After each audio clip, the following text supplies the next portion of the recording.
اور دوسری روایت میں آتا ہے تعرض اعمال بنی آدم کل یوم الاثنین و یوم الخمیس، ہر پیر اور جمعرات کو میری امت کے اعمال پیش کیے جاتے ہیں۔ اللہ ذوالجلال فیغفر اللہ لکل مؤمن لا یشرک باللہ شیئا، جو مشرک نہیں ہوتا اللہ اسے معاف کر دیتا ہے۔ ایک مشرک اس کو معافی نہیں ملتی اگر وہ توبہ نہیں کرتا۔ دوسرا الا كانت بینہ وبین اخیہ شحناء، جس کے دل میں کسی مسلمان کا بغض اور عداوت ہے، اللہ ذوالجلال فرماتے ہیں انظروا ہذین اترکوا ہذین،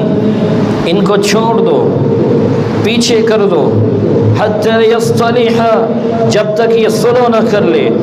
حتی یفیئا، جب تک یہ اپنی محبت میں واپس نہ آ جائے، حتی یتوبو، تیسری بات جب تک یہ توبہ نہ کر لے،